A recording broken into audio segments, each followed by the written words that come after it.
Back to our breaking news on an American Airlines mechanic who accused of sabotaging an airplane at Miami International Airport. Well, allegedly has ties to ISIS. That's the word from prosecutors in court, according to Fox affiliate WSVN. The prosecutors say that Abdul Majid Alani had ISIS propaganda videos on his cell phone. With me now is Fox News Chief Intelligence Correspondent Catherine Herridge with more on this breaking news. This is pretty interesting, Catherine. I remember when I first read this story, I thought it's surprising to me that he is not being charged possibly with terrorism, because what he attempted to do would have been a terrorist act. He then said that he just wanted extra time off, or time so that he could work and make extra money in overtime. What do you know?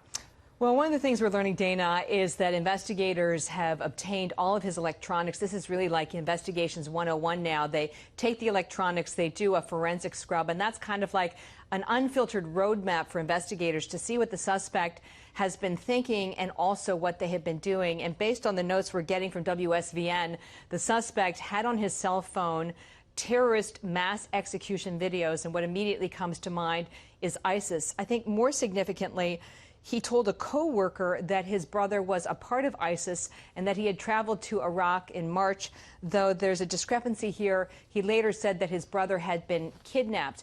But also on the devices was a message that reads in part, pardon me while I just find it right here. Allah, we ask you to use all of your might and power to harm non-Muslims. The defense, Dana, has taken the position that the government is overreacting. But again, the reason federal investigators rely so much on the forensics is that they simply don't lie. It's this unfiltered roadmap into what they're saying, texting, and also what they're viewing. The final point I would make is that if this pans out, it's the kind of insider threat that Homeland Security and other agencies have been concerned about since 9/11, because an old British spy contact of mine said to me years ago that terrorism is like water. It takes the path of least resistance. It's a thinking enemy. So every time we change our security parameters, they try and find a way around it. And one of the sort of Achilles heel has always been the insider threat, whether it's mechanics or whether it's catering. That's something they continue to be concerned about, Dana. Catherine, do we know yet,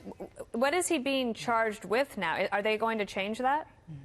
I don't want to give you bad information. I don't know how this may change the charges, but what it's telling us is that they're building a case based on the electronics, and they found evidence that certainly indicates to them that he has some kind of terroristic tie, whether this is sort of aspirational and he's been radicalized. The question is whether it's something more formalized, whether he's following directions or some kind of not admonition, but, you know, some kind of strategy from Iraq, because the foreign travel will be the next big thing that they look at. Who did he meet there? What was the purpose? And does his brother have any kind of affiliation with ISIS in Iraq? Right. And did he get instructions from there that he came That's back correct, and tried to carry out?